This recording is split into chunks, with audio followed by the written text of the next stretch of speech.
hinder you. Don't you let where you've been hinder you. Don't let what they've said hinder you. Don't you let your past hinder you. You're a woman without limits. Yes, you are. Yes, you are. A woman without limits. Yes, you are. There's nothing the enemy can do to stop what God has for you. There's nothing the enemy can do to stop what God has for you. You're a woman without limits. Woman, woman, woman, woman, woman, woman without limits. Na na na na na na na na na na. Woman without limits. Good evening, viewers. You're welcome to Woman Without Limits. My name is Reverend Kiuna. It's always such a delight to have you welcome us. Now, we've been bringing you some amazing stories concerning men and women alike who have walked from so far and gotten to where they are, not by accident, but by the plan of God. And you know what? Your story too can change. You know, you never end where you began. You only need to allow the Spirit of God to guide you, because He is always awesome and He knows why it is that He created you. You are a woman without limits, and tonight you're going to have an awesome time watching this wonderful woman. She has a story. Oh my God. Welcome Sonny with me.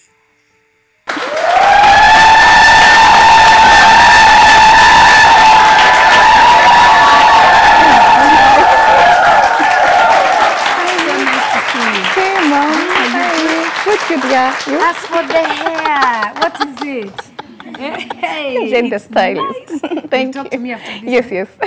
Candle. Yeah. You tell me where They're not seeing. and what. And it just going, and it's all yours. Yeah. And when somebody I bought it. And when somebody asks you, is that your hair? What do you normally tell them? It's all mine because I bought it. Thank you. Yeah. So because I say whether you grew it or wore it, it's yours. Did you steal it? It's yours. You know.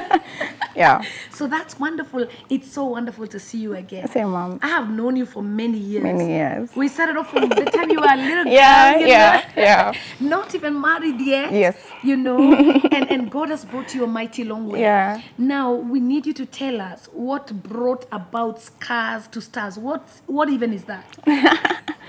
Okay, Scars to Stars is, I always say Scars to Stars is a baby. The foundation is a baby. The mother is my book, Can Scars Become Stars? And the grandmother, the grandparents, is... There's some grandparents now. Is the death of my parents. Yeah. Yeah. So maybe you can start off there and let us know who is Sonny, and how did you come about even to get to a point of talking to us and writing books and all that? Yeah. Sonny is a mother, is a wife, is an author, a counselor, and a friend to many, to many. And I have very many children. From my own children are 3, and I have children from Scars to Stars. Young adults, I call them my kids, and they're very, very many. I lost my parents. My dad, my first parent to die was my dad. He died in 1996 when I was 14 years old. And my mom died 4 years later in 2001. And what that is killed them?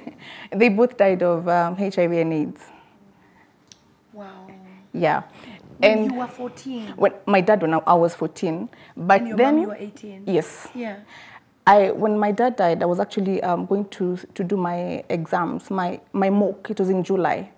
And then we didn't know. No one in my family knew. Even my mother didn't know that my dad was actually positive. And the day that my dad died was the same day that my mom learned that my dad actually died of HIV. Because when he went to hospital, my mom went to hospital, she was told, you go to get tested. Okay. So when my mom went to hospital. So your mom. Yeah. Your mom so my mom didn't know that actually my dad was positive.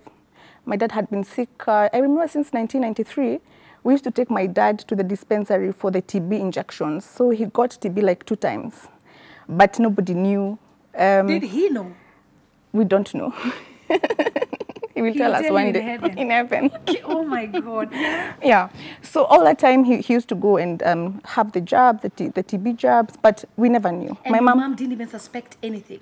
She just thought, well. See, in 1993, HIV, AIDS, not actually HIV. Yeah. Let me say AIDS. It was feared. It was something that was. There was a lot of stigma around it, right. and you wouldn't even think of something like that. Yeah.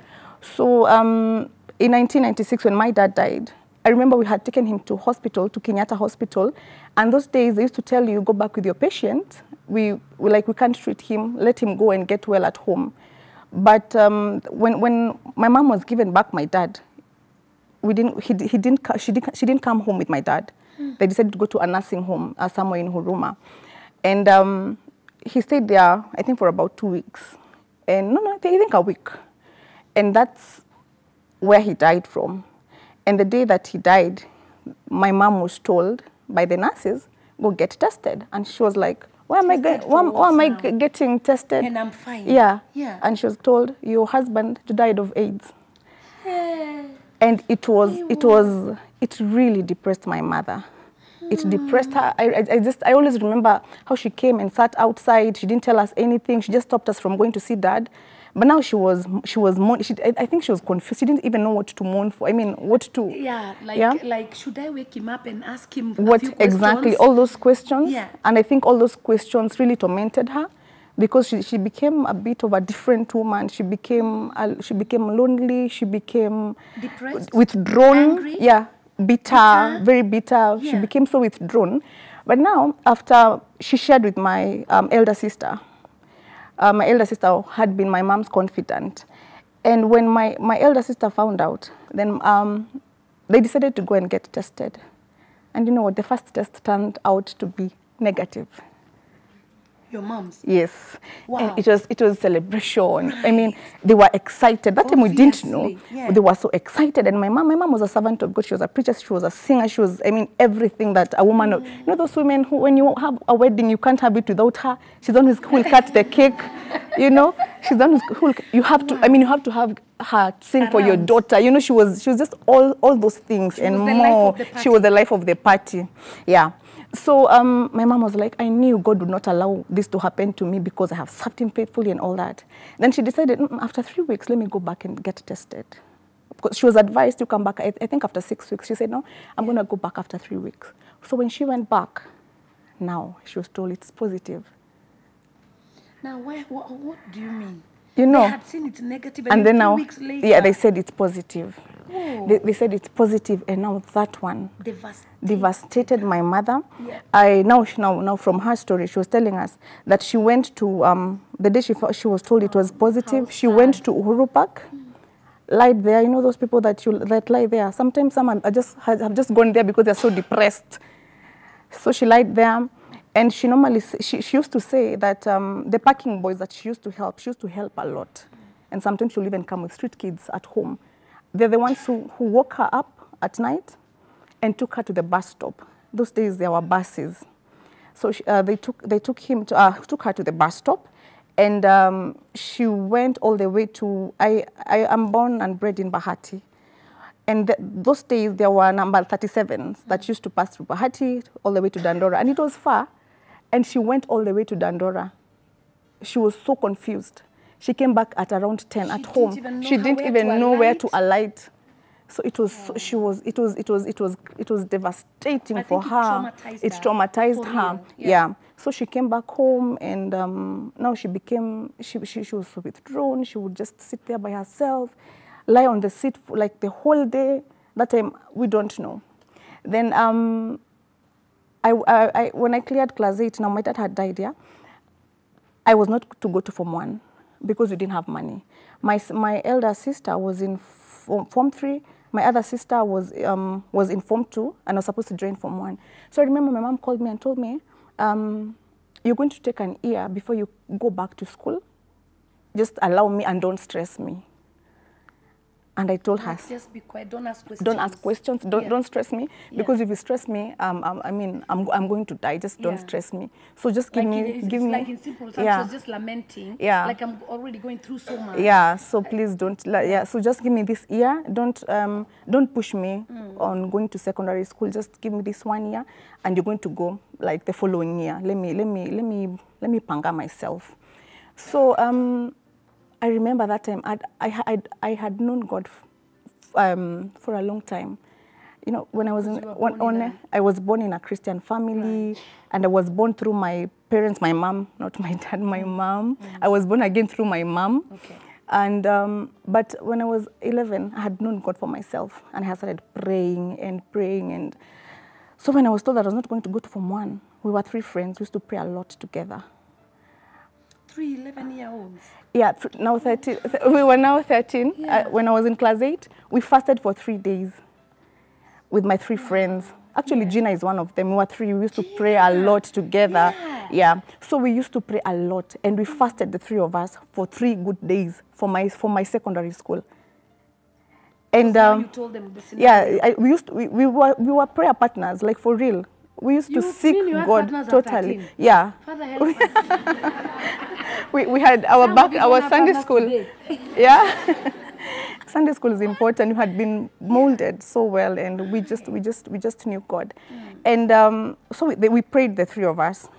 And I remember one day I was coming from church, from prayers, and my church was like at one corner, and my mom's church, I had left my mom's church. Did she was know? at yeah, Or she you were the knew. kids who I would tried hide? I tried hide, and then one day she told me, no, you've chosen this church, just go to this church officially. Like, and my I thank God husband- she allowed my husband me. tells me, I have to tell you this one. My husband tells me, you know, they were going to some church just there near home in Eastlands. Yeah. So what he would do is he would go and know the sermon, the scripture they were reading. He would at least know. He read Psalms what? 58. Yeah. And then run and go to somewhere else. Yeah. So you tell the mom, Psalms 58 that was the sermon. Yeah. Oh my God. Yeah. Yeah. So my mom saw me, and she was like, you know, Becon, you need to run. Then she told me, take this 100 bob and go get socks. I was like, why? Tomorrow you're going to school. She had just come from church, and some ladies had told her, you know what, we're going to take your daughter and you're going to take her to school. Right. Actually reported before my friends. They are, you know them, they had letters, admission letters, so they were waiting for the admission date. But I reported even a day earlier, like 2 days earlier, and I went to a private school. I went to a private school that was very expensive, so that is how I went to school my first year of school. Right. Then my second year of school was this is a crazy story. That one was just... It's all good. We need to know how the scars turned to stars, isn't it? Yeah. Hey, that story is... an uncle came and took us in. And after a while, we discovered, no, this is not right. And this is, we're not supposed to like live here because of very many things that were happening there. So we had to leave. And the day that we left, actually he chased us. He said, okay, you know, God has asked me to come and take you and take care of you guys and your mom and all that. So we said, okay, fine. My mom said, sawa. And you know, that time I was directing a concert. We were calling it Test Every Spirit. And going and leaving that concert to just go to my uncle's place was heartbreaking, because we had worked a lot. We used to be called pre-youth. So we had worked a lot on the concert. And now me going meant that I was not going to be involved in the concert. I used to be a choreographer. I want to choreograph. And I told my mom, let us just wait and pray. And Mom was like, no, we've prayed. And apparently she had had a dream of that confirmation. And I always say, even the devil can come as an angel of light. That's what he does. You know. Yeah. And so we left. And when we went, I've written that story in my book. When we left, we just realized, wow, this is not what we thought. This is just something something totally different. And so many things that you see in the Nigerian movies happened. Afro cinema. Afro cinema. Oh. it was happening Afro. live? You know, it was Afro cinema. Was he abusive? I'm very economical with the truth. I'm seeing. You're really like, should I not? Should I not? So many things, ma'am. Yeah. Very many things happened. Very, very many things. So we had to leave. Then the day we left, that time we had left our house with someone else. Then when we left, now we went to Amabati house with my mom. And now that is when life became very difficult. That year was a very, very difficult year. Because that time, now I had known that my mom was sick because my sister had told me, no. Okay. My sister told me while we were still at my uncle's place, my sister came and told me, by the way, you know, mom is, dad died of AIDS. And that shocked me first. And I was like, So I didn't know. So I didn't know a lot. I didn't know. know. I didn't know. And then she told me, and you know, dad, and you know, mom is positive. And I was like, yay, thank God, she's positive. I mean, how can positive be a bad thing? Negative. She's not negative. So to you, positive was meant positive. right. Yes, tick, plus. A good thing. It meant a good thing. It meant a good thing, and I was so I was like, wow, thank God, mom is positive. Yeah. And because we were about to get home, she realized that I had not noticed, and because they had a pact with my mom that she shouldn't tell us, Right. but then she was also shouldering a lot. You know, mom will just pump everything to her, So I think she your also to my sister. So I think she just needed to, A release. yeah. Yeah. So she's also a kid. exactly. Yeah. So, and we were coming from school. So she was also a student, yet she was, I mean, she knew everything that was happening at home. Student mothering her mother. Mother, exactly. Then, tough. Yeah. then, so when she told me, I think she noticed that I didn't react, and she was like, yeah. So she also acted. So we went home, and I was happy. I went hugged mom, and I was so happy. Then I couldn't keep the secret.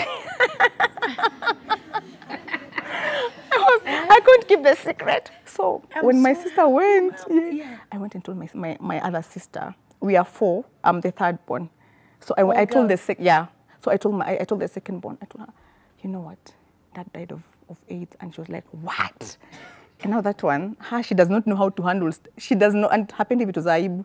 So that one was just bad. What? And then she whined and I said, but usijali, mama ko positive. She was like, what? Oh no.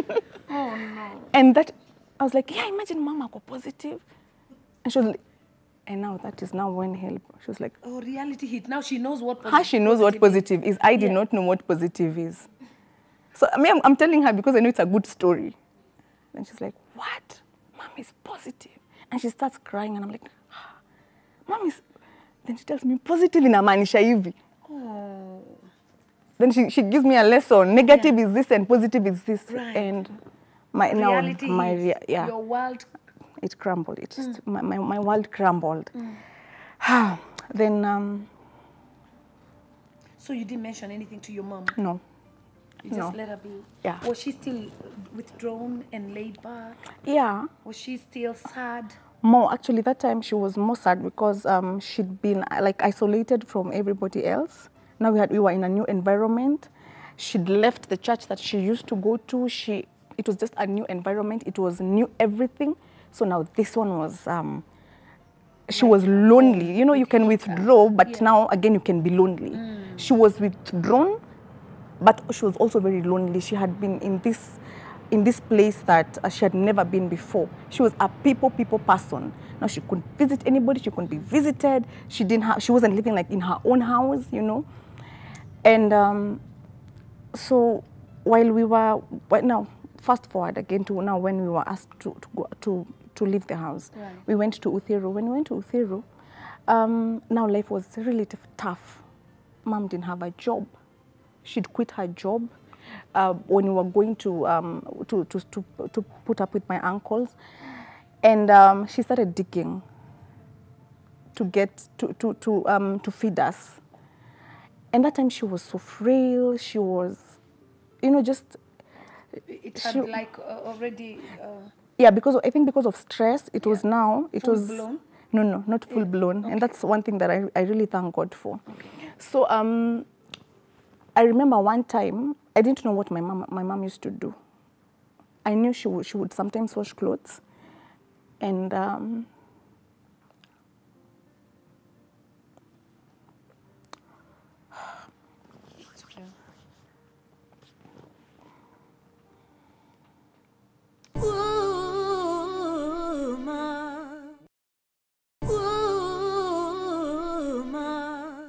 now, I followed her. When I followed her, she was going to dig, and I didn't know. So they had like they had been given portions. So I went, found out what she was doing, and the portions had been given, and they were being paid 120 shillings. Then I went and took my portion, and I said, I don't know how to dig. And they told me,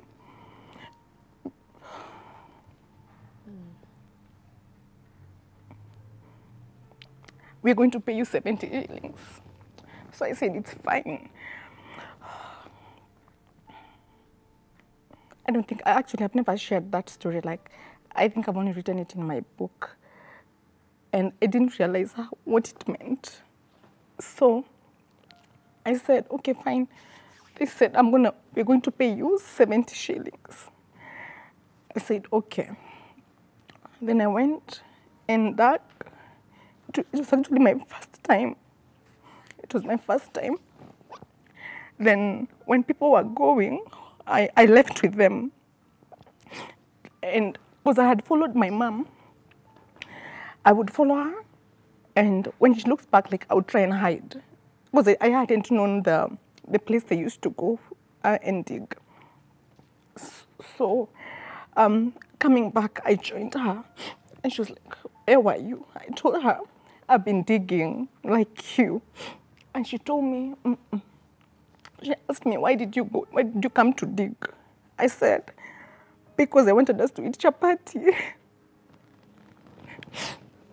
Because we had been, we used to like put the 3 stones outside, and there was a shamba there. We used to like boil. I know my sisters will actually be shocked when I don't know whether they can remember this story like this, and boil stuff from outside. So I told her, so I went to buy the small unga and mafuta. Today we make chapatis. She told me, no, you won't buy. She told me, end up blow dry. She told me, you are going to use that money on yourself. She told me, you will not do this. And I told her, no. She told me, go for it. Because I had wanted to do, my hair was shaggy for a long time. I wanted to do blow dry for a long time. And I didn't have the money. So mom told me, simekuwa kitaka kwenda kufanya blow dry, enda ufanye blow dry. And she refused for me to buy the unga and all that. So then people from our home heard what was happening from my area, the people from my mom's church, and they came for us. That time we went back to school. When we went back to school, we found that they were not where we were in Uthiru. They were now back home in Bahati. And that was also not easy. My sister and I didn't know how we were going to go back. We didn't care being in Uthiru, so long as you didn't go back to like shame. Right. You've been away for 1 year, you were picked here by cars, and I mean, you thought that your lives were going to be like this, and now look. So it was not easy. We didn't know, by the time we were closing school, we did not know. Actually, I remember the day we closed school, we went and stayed at my friend's house. Because we didn't know that, like, we went back home in the evening when it was dark, because we didn't know how to face people, and just, we really felt embarrassed. And people can be cruel. And they can be very cruel. Yeah. They can ask you how can you guys come back Yeah. to this? Yeah. So after, so I went to school. Then I was a leader in the pre-youth. Then when I went back to church, now I went back to my church. When I went back to church, I hadn't been in school. When I went back to church, I found our patron. And she was like, you're so lost. I mean, where have you been and all that? And I said, I mean, we had gone away, but now we're back. And she was like, and why aren't you in school? you're in church, yet you're supposed to be in school, because I was a boarder. I said, I'm not in school because I don't have school fees. And she was like, school fees? How much is school fees? I said, it was 27,000 per term then. Then she said, is it okay if I pay 10,000 per month? And I was like, Wow. just as easily as just the way I'm saying it, it was that easy. But I think I remember what happened that day in church, because this was my church and you're familiar with it. When people with needs are called to stand up, I never used to. That was my first time to stand up. And I realized when you stand up, you're not standing up before men. It's Come not, on, give me yeah, 5. you're not standing up It's before amazing. men. Amen. Amen. Amen. It is good. Sonny, Yeah. I love the fact that you would say that, Yeah. because a lot of people get embarrassed. Yeah. Like maybe the man of God says, stand if you need this, stand for this and that. Yeah. And people feel embarrassed. Like how do I even stand? if it's a healing and you know God is calling you forth to Yeah. come receive your healing. A lot of people shy away. Like, ain't nobody got time for that. I don't want to be Yeah, seen, you know? yeah. But at the end of the day, you're It's the one about who you. suffers. 'Cause- True. Yeah. Sure. Yeah. Yeah. So I had stood up when we were called for needs. Then we were called at the front, and I went, and I mean that was embarrassing. You know, so I just went, and that is the day that I received my miracle. When we walked out, you know the way people greet each other. That is when I met her. She was like, okay, so is it okay if I pay 10,000 every month? And I was like, 10,000 yeah. I said, and she said, yeah, I can actually be. And she was opening her handbag, reaching for her checkbook. And she wrote 10,000 shillings she gave me. She told me, so go back to school. I'm going to send the rest of the money. Do you have a balance? Yeah, yeah. So I'm going to sort that. And I was like, That easily? that easily. No, You mean explain. God comes like that? That easily. Whoa. May he come over your lives. in Amen. Jesus' name. Yeah. You So know? I went to school. I went back home with my check. I ran to home. mom. Yeah. Now this time I'm the one who was coming with a miracle from this side. So I came and I told her, Mom, you know what? I have a check for this much. Actually, I called the service. I knew where she used to sit. Yeah. I didn't even wait for the service to end. I went called her. there? Yes, I went there, called her. She came back home. I told her and she cried. Then this lady told me, so what's been happening? I told her, Mom has been unwell and my sister is actually, I was in Form 2 and my sister was in Form 3. So it's like, now she has so many kids in secondary school. And she's like, and the last one? She said, okay, I'm going to take care of the last child. So you were the last child. Yeah, yeah. Oh. And you know, that was, I mean, for me, I say that was my payment for the service I had done for God. You know, he knows my Yeah. work, he knows my From church. He knows, 13. exactly. Yeah. And it's the same place that I got my blessing. That same church is where I got my blessing. So I went back to school. So you know what that teaches us? That when you serve, Yeah. you serve with a clean heart. Yeah. The God that sees in heaven, Yeah, he in sees what you secret. do in the secret. And he rewards you openly. in the open. Yes. So that's actually Yes. the reward Yeah, that I God was got. rewarding you, like True. your prayers. Yeah. You know, having prayer partners as a small baby, Yes. 11 years. Yes. That God was still with. Yeah, yeah, yeah. So I went back to school. I cleared school. All this time I was praying that Mom doesn't die. You know, you can. I never like prepared for my dad's death because I didn't know that he was going to die. I had not even. I mean, you had not experienced death like in our family. Right. I didn't know, but now this one was. I was anticipating for my mom's death, and my life in school was horrible. I was a traumatized student. You know, those students who scream in class, and they faint. I was a student. I would be studying, and I remember, my goodness, Mom might be dying. Mom might be very thin now.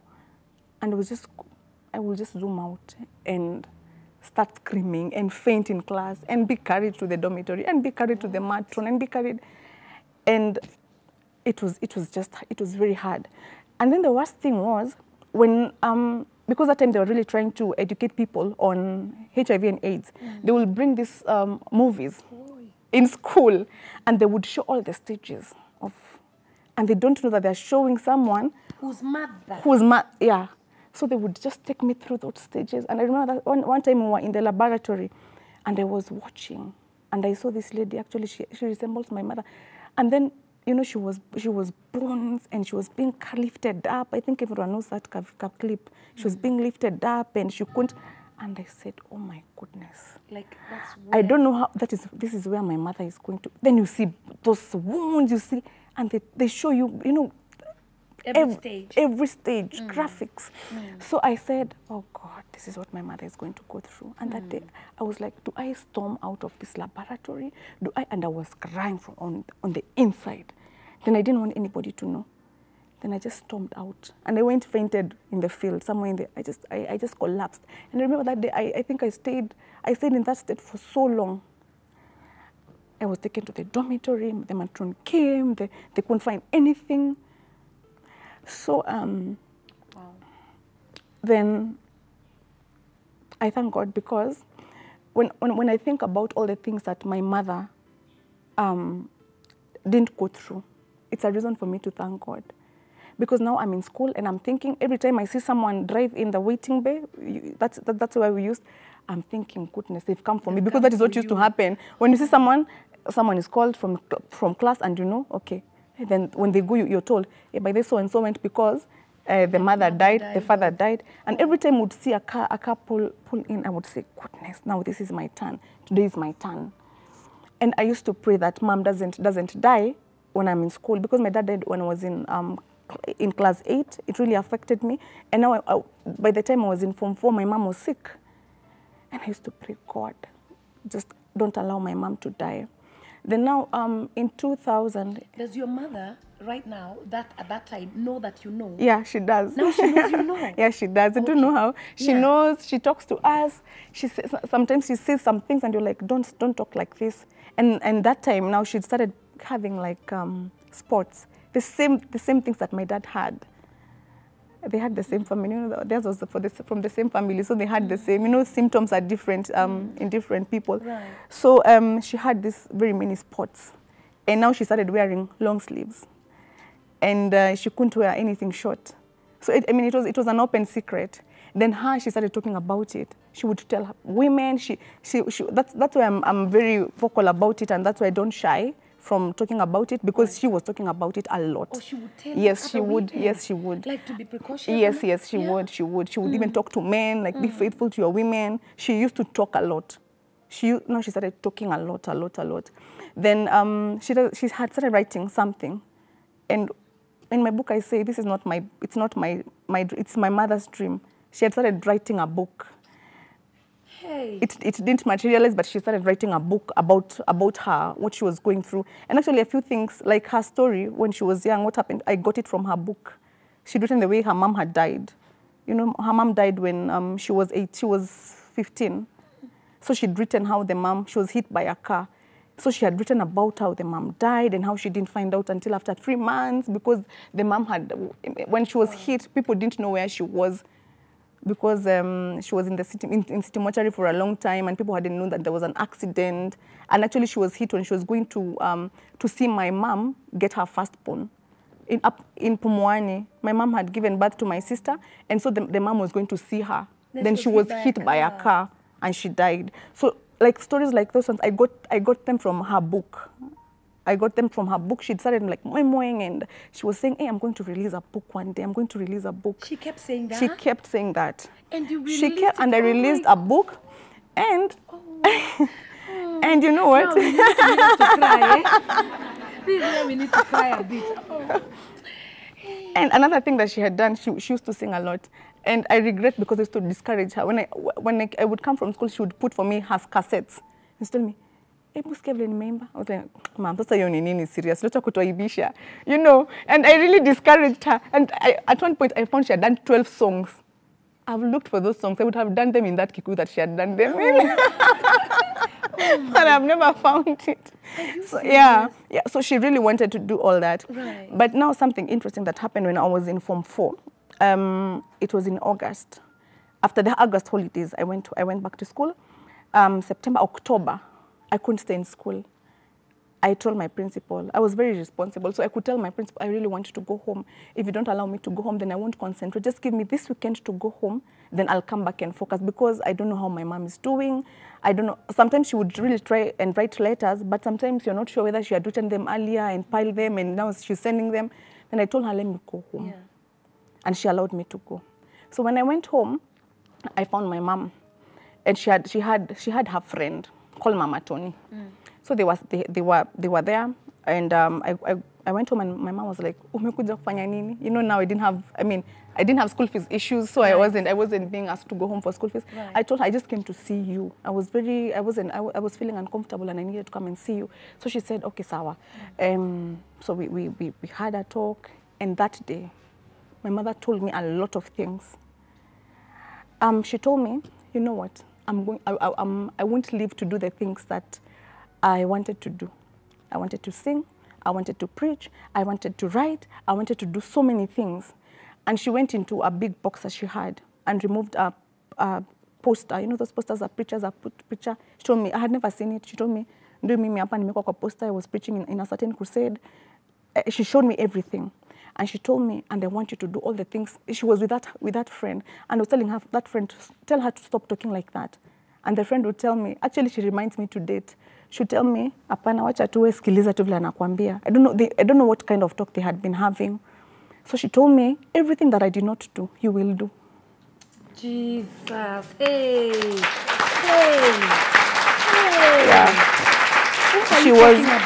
Yeah. She was, I would say she was my Elijah. She said everything I didn't do, she told me everything that I did not do, I will do it.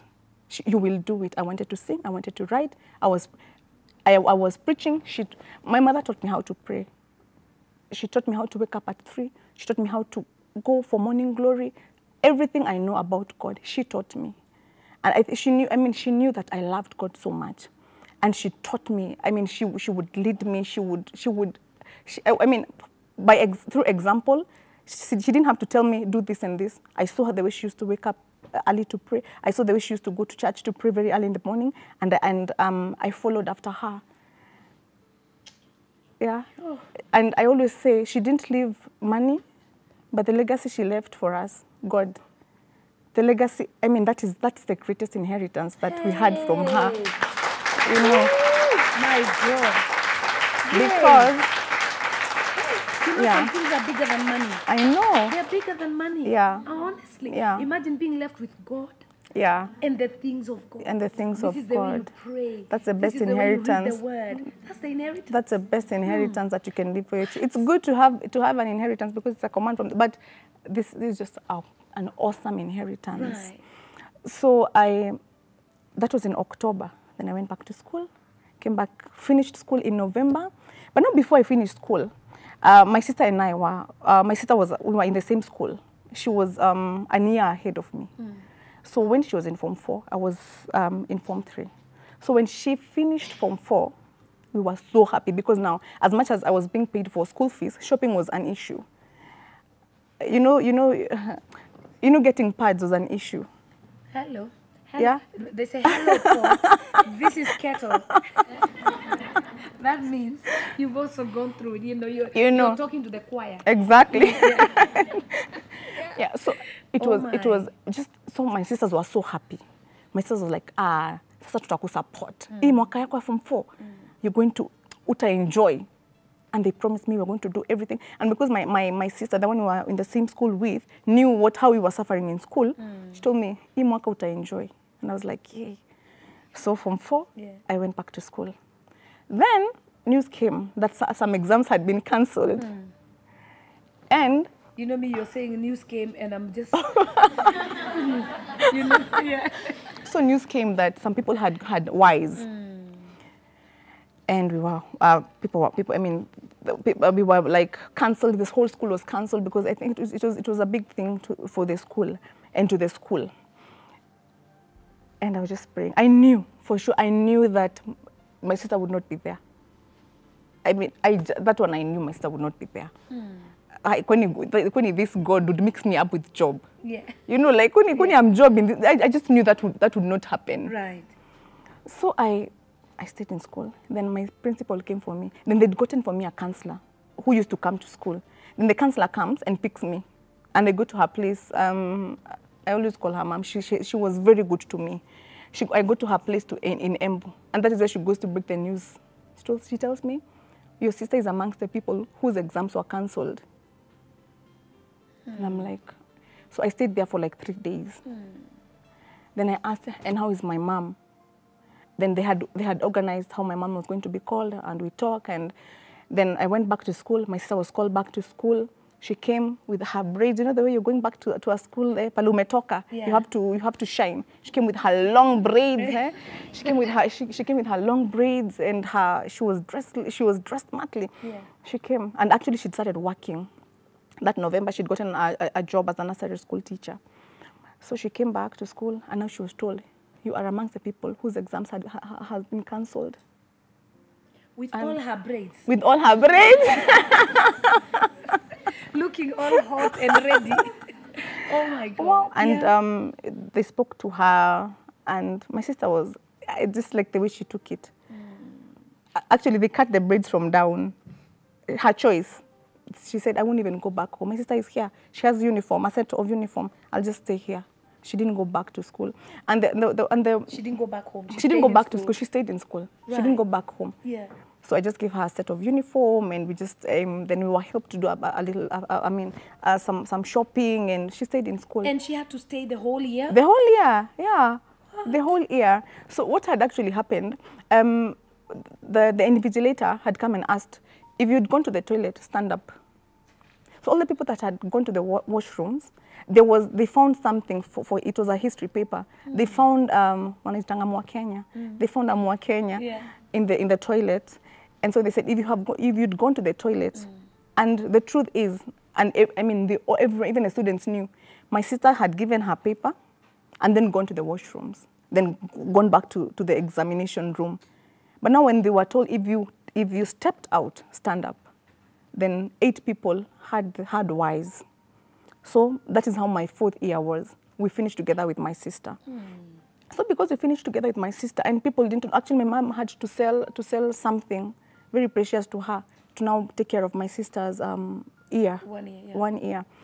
So when we finished school in November, wow, you can imagine how happy we all were. You know, the devil has been two the same time. Yeah. I mean, people maybe thought that my mom wouldn't manage and all that. Right. And we said we're going to have a bash.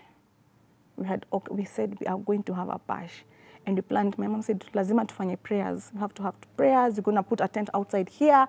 My mom was planning, we're going to have a tent outside here, and you're going to call people. You're going to pick at a white tupu. We have to cook and just call people to just thank God. So November, December, my mom starts feeling unwell. January, February, she dies. I've rushed because I don't want to be emotional. Yeah. So the party that you were supposed to have, the tent that you were supposed to have, we actually had it after 2 months, but now it was for her. It was for her funeral. It wasn't for the eating. It wasn't for the eating. It was for eating, yes, but wedding. yeah, it was.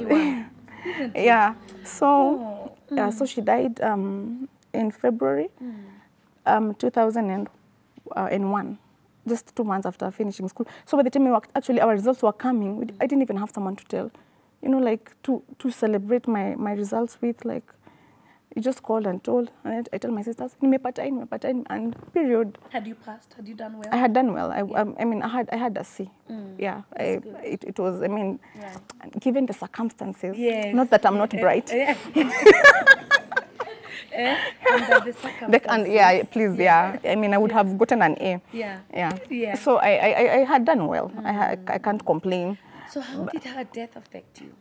Were you prepared? Did you, since you had known it's going to come at some point, when it came, you know, before, my mom died on 12th February. On 10th, I had a dream that I was actually preaching at her wakes. And I said, no, God. I woke up and went to church very early. I went to church and I started praying, and I told God, no, my mom isn't going to die.